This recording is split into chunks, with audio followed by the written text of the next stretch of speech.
Pedro Castillo sentenciado a 11 años y 5 meses de prisión por conspiración.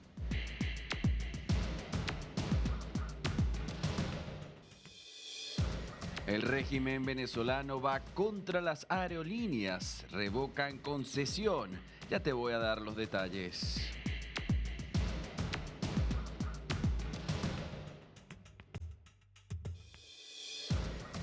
Petro denuncia persecución por la difusión de imágenes de su hija y su esposa.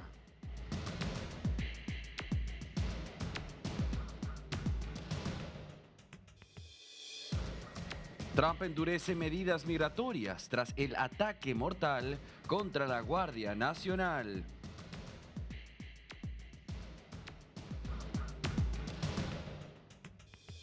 El Papa León XIV comenzó su primera gira internacional. Las primeras imágenes de su arribo a Turquía y el mensaje que intenta dar en medio de la tensión, ya te lo vamos a compartir.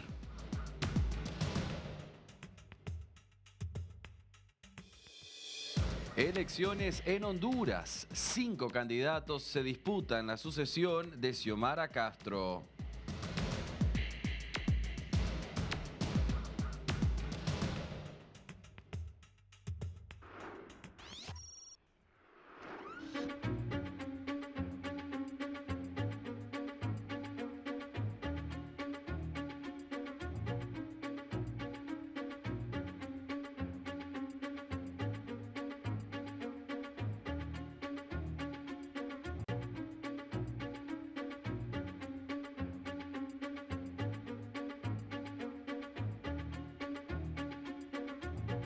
Latinoamérica y en Perú vamos a hablar de Pedro Castillo, el expresidente, quien ahora ha recibido una sentencia, 11 años, varios meses a prisión y todo esto por el delito de rebelión. Es lo que ha tenido Pedro Castillo en su gestión. Latinoamérica que se extiende además a la ministra, quien fuera la ministra de Pedro Castillo, Betsy Chávez, y toda esta tensión que se ha generado entre Perú, México, un escenario casi de copy and paste entre lo que sucedió directamente en su momento en Ecuador con el presidente Daniel Noboa y Jorge Glass. Recuerde que esto ha llevado a rupturas diplomáticas, pero volvamos directamente a Pedro Castillo y lo que sucedió una vez que se conoció la sentencia, es decir, los simpatizantes del expresidente bloquearon las calles de Barbadillo. Allí estuvieron en molestia, en descontento por esta decisión. El exmandatario ha sido acusado por golpe de Estado. De hecho, estas son las imágenes del juicio oral de esta misma jornada. Pedro Castillo hoy ha sido sentenciado a 11 años de prisión, a 5 meses y 15 días por el delito de rebelión, luego de que intentara disolver el Congreso y establecer un gobierno de emergencia en diciembre de 2022.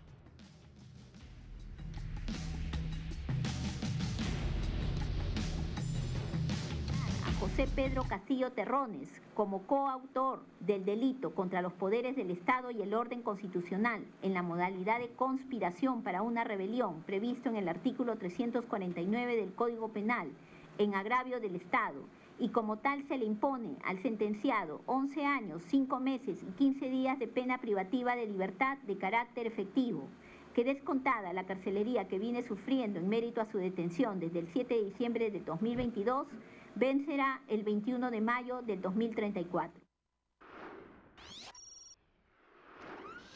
Latinoamérica y nos vamos directamente hasta Colombia para hablar de las críticas que se incrementan en contra de Gustavo Petro por los bombardeos, las órdenes de bombardeos en el país. Y para entender esta situación tengo una voz autorizada, exministro de Defensa Diego Molano, quien hoy se encuentra en Ecuador, en Quito, y desde allí se comunica con nosotros para hablar de este tema. Exministro, gracias por su tiempo, bienvenido a la señal de DNews. ¿Usted cómo está? Muy buenas tardes, un saludo especial. Muchas gracias por la invitación a DNews.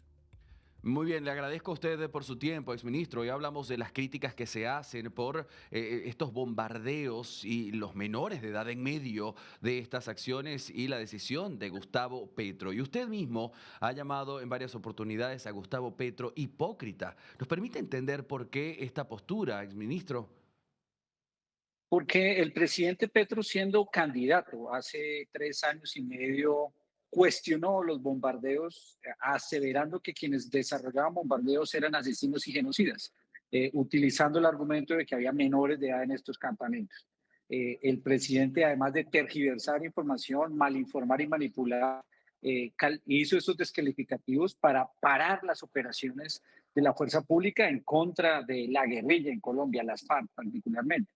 Y luego de presidente suspendió los bombardeos y dio órdenes en su política de paz total de no utilizarlos en contra de las guerrillas, del ELN, de las disidencias de las FARC. Y todo su grupo de seguidores siempre criticaron de manera grave el uso de los bombardeos. Pero hoy, cuando la situación de seguridad del país está desbordada, la guerrilla ya ha pasado a copar más del 50% de los municipios colombianos, ordena bombardeos y particularmente contra uno de las disidencias de la FARC de alias Iván Mordisco, con una incoherencia y sostiene que esos bombardeos son válidos.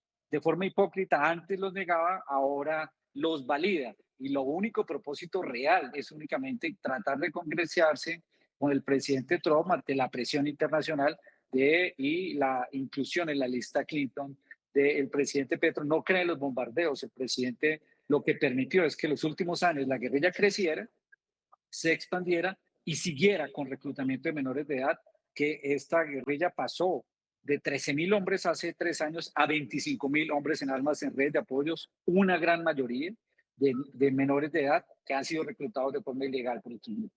Claro, usted ha mencionado al presidente Donald Trump y para mí es inevitable no preguntarle sobre el mensaje que deja esta situación hoy a la comunidad internacional. Estamos hablando de una doble moral o de una doble vara política en Colombia. ¿Cómo se interpreta, por ejemplo, que él critique genocidios en el mundo, pero se permitan estos bombardeos donde mueran menores de edad en Colombia?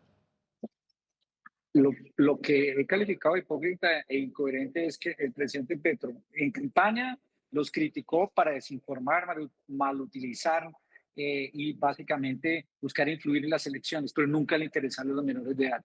Ahora, criticó los bombardeos del presidente Trump cuando declaró al Cartel de los Soles como grupo terrorista y desplegó una fuerte plataforma naval al Caribe y al Pacífico y criticó los bombardeos en Gaza, pero él ante la presión internacional, despliega los bombardeos de forma selectiva, tratando de responder y demostrar un mensaje que él sí está haciendo algo por la seguridad y en contra del narcotráfico, cuando no es la realidad. Aquí la impunidad sigue. Exministro de Defensa, y este título lo traigo a colación porque es importante para la pregunta. ¿Existe la posibilidad, por muy remota que esta parezca, lo pregunto desde la genuina curiosidad, ¿existe la posibilidad de que se haya desconocido la existencia de menores en estos bombardeos? Es muy difícil. Primero, lo que yo quiero garantizar es que las fuerzas militares y la policía de Colombia son unas fuerzas entrenadas y preparadas para combatir a grupos criminales, quienes son los responsables de la violación de derechos humanos y derecho internacional humanitario son la guerrilla, que reclutan de forma ilegal y los convierten en combatientes. Y las convenciones internacionales establecen que quienes están en campamentos y son una amenaza para la seguridad nacional porque van a cometer un atentado terrorista o van a atentar contra un soldado, un policía, una población, un secuestro, que son objeto de Claro. operaciones militares para defender la soberanía nacional. Entonces, la posibilidad de tener información es muy difícil, mucho más cuando en los últimos 3 años ha crecido de forma desbordada los miembros de la guerrilla y mucha de ella lo ha hecho con reclutamiento forzado ilegal que el presidente Petro, inclusive en sus acuerdos de paz recientes, no les exigió a la guerrilla dejar de Ujú. reclutar menores o de entregar a esos menores de edad. Exministro, ya vamos a hablar de ese plan de paz de Gustavo Petro. Antes me quiero quedar con esto que usted decía. En los últimos tiempos, o en los últimos 3 años, dijo usted, ha estado creciendo el número de miembros de estas guerrillas. Le pregunto, ¿ha estado degradándose la inteligencia militar colombiana en la medida que esto va creciendo? ¿Qué se está haciendo hoy peor que antes, según su mirada? Lo que ha sucedido en Colombia es muy grave. La política de paz del presidente Petro ha tenido tres efectos. Un efecto que no ha exigido a la guerrilla condiciones previas en los ceses al fuego y creció en la presencia territorial. Una segunda crisis muy grave, una grave crisis humanitaria porque este crecimiento ha generado desplazamientos forzados de población, asesinatos, masacres, inclusive este reclutamiento. Y un tercer efecto muy grave es que esta política de paz ha traído un deterioro de la fuerza pública. 83 generales salieron de la fuerza pública, ha disminuido el presupuesto de inversión para mantenimiento, operación de aviones, operaciones terrestres, y tercero, desmanteló la inteligencia. Y sin inteligencia es imposible operar. Esa es la grave situación de la política de paz del presidente Petro, que está desarticulando y desbaratando el escudo nacional. Claro. Cuando hablamos de dar una orden presidencial para un bombardeo, debe haber, me imagino, corríjame usted si no es así, un estándar para dar esa orden, un mínimo de la situación para poder dar una orden. Según su mirada, para estas órdenes de estos bombardeos, ¿se estuvo cumpliendo ese estándar mínimo? Yo definitivamente creo que las operaciones que planea la fuerza pública en Colombia, las anteriores y estas, son legítimas. Y son legítimas porque la fuerza pública opera con protocolos apegados al derecho internacional humanitario, con planeaciones tácticas y operativas, con asesoría legal, pero además con definiciones de las amenazas y recurre a estas en última instancia cuando hay una grave amenaza nacional. Esta es una operación legítima. El problema acá no es la operación. El problema es la incoherencia del presidente cuando hace 3 años las criticaba y hoy las valida. Claro. A ver, exministro, quiero también entender desde el punto de vista jurídico, es decir, cuando corresponde poner un responsable ante esta situación, más allá de la incoherencia del mismo presidente Gustavo Petro, cuando esta orden se da y mueren menores de edad, ¿quién se hace responsable de estos bombardeos, de esta acción? Los responsables que deben ser cuestionados, juzgados y judicializados y llevados a la cárcel, por supuesto, son los grupos criminales que los reclutan y en el momento en que los reclutan de forma forzada cometen un delito de lesa humanidad y cuando los convierten en combatientes. Y en este caso, una segunda responsabilidad es la omisión que ha tenido el presidente Petro de exigirle a esos grupos que en su mayoría estuvieron en acuerdo de paz que con el presidente Petro que no siguieran reclutando o que entregaran a los menores de edad. Claro. Nosotros hemos seguido muy de cerca, exministro, toda esta situación, el despliegue importante que se lleva a cabo en el Mar Caribe de los Estados Unidos en contra del narcotráfico, del cártel de los soles específicamente. Y Gustavo Petro ha sido, no voy a decir de los pocos, no, ha sido el único que ha defendido a Nicolás Maduro y ha dicho pues que él está a favor de la lucha contra el tráfico, pero no con invasión, no con ataques, no con armas. Le pregunto, ¿este plan de paz de Gustavo Petro entonces ha fracasado según su mirada? La paz total ha sido un fracaso total, porque el país pasó a más de 253.000 hectáreas de coca. El potencial de producción de coca pasó de 2.600 toneladas métricas al año a casi 3.300. Y por supuesto hoy el país está inundado de guerrilla que en su connivencia con Venezuela permite la salida a través de rutas aéreas y del mar Caribe de cargamentos de cocaína hacia Estados Unidos. Y lo que no comprendió el presidente Petro es que la declaratoria del cartel de los soles como grupo terrorista es el cambio geopolítico más importante que ha sucedido en la última década de Estados Unidos hacia América Latina. Y eso obligó a que ya declarándolos como enemigos de Estados Unidos, desplegara hoy su plataforma naval más importante, inclusive pues con una base naval tan importante y esa plataforma como el Gerald Ford, que es tal vez la máxima expresión de que el presidente Trump está tomando una decisión seria respecto a todos aquellos que son terroristas y son una amenaza contra los Estados Unidos. Y el presidente Petro se ha colocado del lado de la historia porque se está colocando del lado del cartel de los soles. Es que ya Estados Unidos declaró al cartel de los soles como terroristas. Aquí no estamos hablando de un régimen democrático, sino un cartel terrorista. Y el presidente se alineó del lado del mal, del lado de Venezuela, del lado de Nicaragua y del lado de Cuba. Claro. A ver, exministro, también quiero preguntarle sobre el discurso pacifista del que habla Gustavo Petro y luego estas decisiones. ¿Podemos interpretar esto como una especie de estrategia militar improvisada? Yo creo que por el contrario, es una estrategia macabra, porque lo que está detrás de lo que ha hecho el presidente Petro es una política de paz que no tiene nada de ingenuidad. Lo que es la que ha permitido es el crecimiento de estas guerrillas para debilitar la democracia y poner en cuestión las instituciones colombianas. Esta es una agenda no ingenua, esta es una agenda que tiene un propósito que es igual a la agenda chavista que llevó a Venezuela a la situación que hoy tiene y que en Colombia no podremos permitir, no lo vamos a permitir y el país por eso tiene que tener mucha atención. Aquí no tenemos un presidente ingenuo, aquí hay una estrategia profunda de debilitamiento de la democracia y de la seguridad para generar caos. Claro, y ese caos que no solamente afecta al país desde la interna y la externa, sino, y en este caso me quiero enfocar en las familias de estos menores, pues quienes murieron. ¿Qué pasa con estas familias? ¿Qué respuesta se le da por parte del gobierno? El Estado colombiano tiene una responsabilidad muy importante de atender a las víctimas de la violencia. De hecho, Colombia desde el año 2011 tiene una ley de víctimas de la violencia en la que les obliga a atender. Hay más de 9 millones de víctimas de la violencia, entre los que están principalmente desplazados por la violencia, víctimas de atentados terroristas y también de reclutamiento forzado y víctimas de minas antipersonas.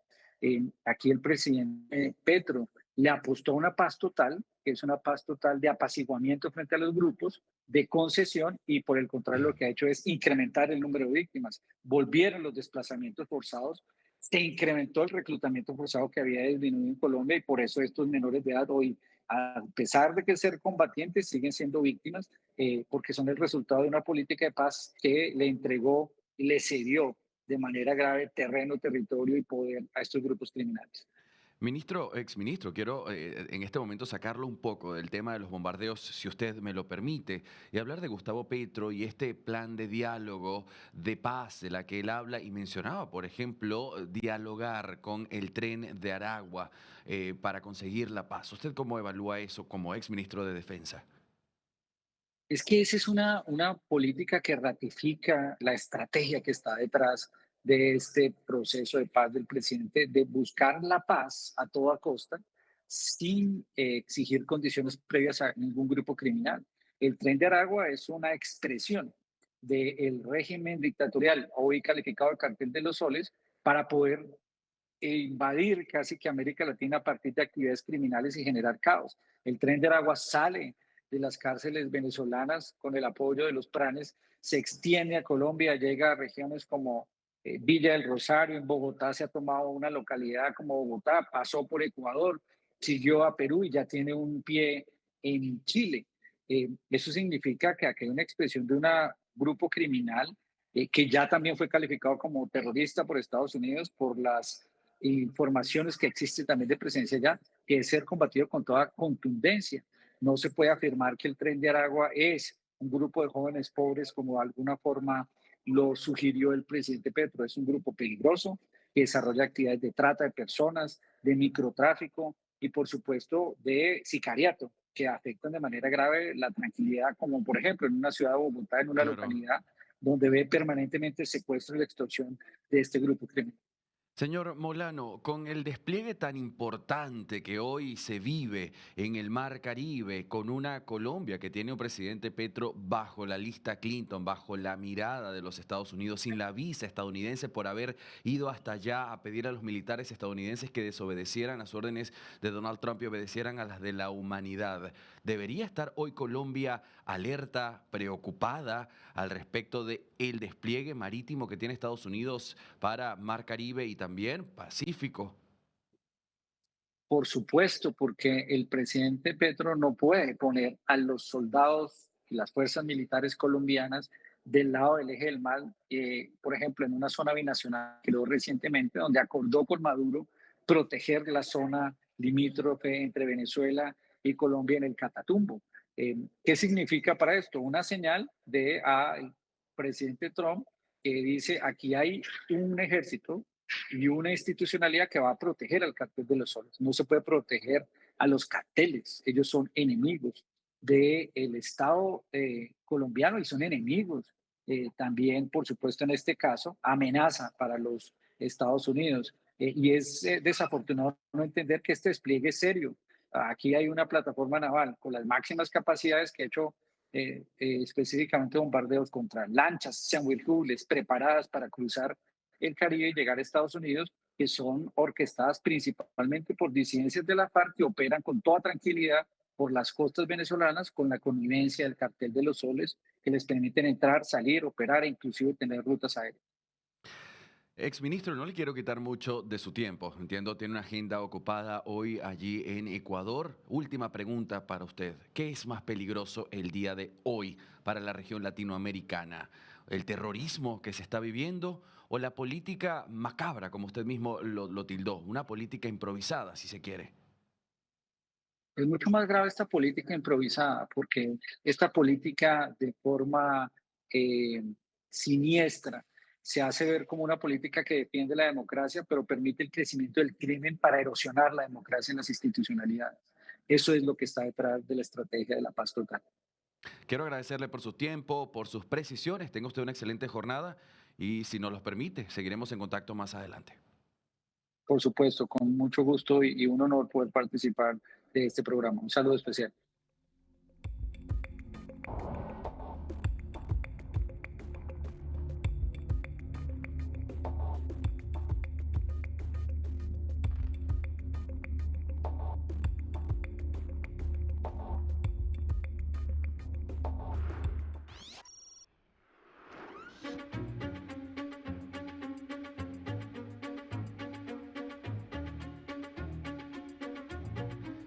Actualizamos la máxima tensión entre Estados Unidos y Venezuela. No sé si este sería el título correcto. Es entre Estados Unidos y el Cártel de los Soles en este despliegue antinarcótico que se lleva a cabo en el Mar Caribe y que esto ha llevado a hoy Nicolás Maduro tener que revocar, después de haber dado 48 horas para que reanudaran sus vuelos, unas 6 aerolíneas. ¿Y por qué esto? Vamos a dar 2 pasos hacia atrás. El presidente Donald Trump alertó a varias aerolíneas para que no volaran en cielos venezolanos. Esto es cerrando tantas opciones sea posible para que el régimen implosione una vez más la estrategia de los Estados Unidos en esta situación, dejando además en un futuro no distante, un futuro cercano, esa conversación telefónica con Nicolás Maduro y además con ese mensaje de voy con algo específico y hay 2 opciones, por las buenas o por las malas.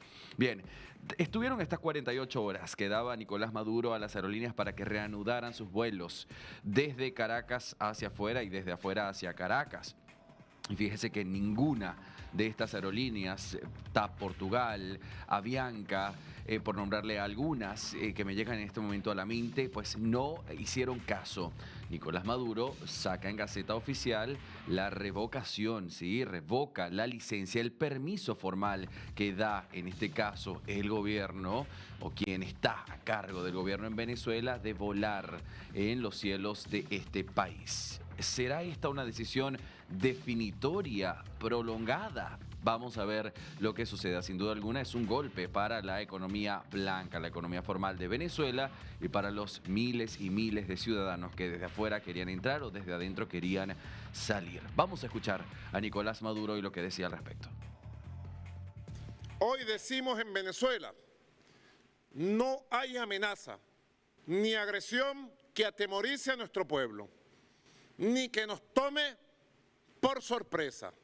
Nuestro pueblo se ha preparado con serenidad imperturbable para defender su patria, su suelo, sus mares, su cielo, su alma y su historia con Bolívar al frente. Desde hace 17 semanas, fuerzas extranjeras imperialistas amenazan continuamente con alterar la paz del Mar Caribe, de Sudamérica y de Venezuela, bajo falsos y extravagantes argumentos que no les cree nadie, ni en la opinión pública estadounidense, ni en la opinión pública mundial, y menos en la poderosa opinión pública venezolana. Alertas, listos y dispuestos a defender nuestros derechos como nación, como patria libre y soberana. Y sé que jamás le fallarán a Venezuela. Sé que Venezuela cuenta con ustedes si la historia lo exigiera que nos declaráramos una república en armas, otra vez la historia nos vería levantarnos, otra vez la historia nos vería levantarnos con el estandarte sagrado de Miranda, de Bolívar, el amarillo, el azul, el rojo, las 8 estrellas, radiantes y victoriosas, y tendríamos un solo destino: la victoria de nuestra dignidad, la victoria de nuestra historia. Ahí estaba usted escuchando a Nicolás Maduro, todo esto en el despliegue más importante que se ha visto en el último tiempo de los Estados Unidos en América Latina, un despliegue que deja un mensaje no solamente a Nicolás Maduro, a Diosdado Cabello, a Vladimir Padrino López, sino también a países como Rusia, Irán, China, en medio de, es decir, en el orden geopolítico. Fechas importantes, este futuro no distante del que habló Donald Trump para llamar a Nicolás Maduro. Y por supuesto el 10 de diciembre, que no podemos dejarlo a un lado. María Corina Machado, según Noruega, según los premios Nobel de la Paz, ha confirmado su presencia en compañía de presidentes como Daniel Noboa por Ecuador o Raúl Molina por Panamá. Fíjense que también hay desde la Fiscalía de Venezuela, la Fiscalía General, una amenaza a María Corina. Si ella sale del país, se considerará prófuga de la justicia venezolana. ¿Qué va a pasar ese día? Vamos a estar atentos.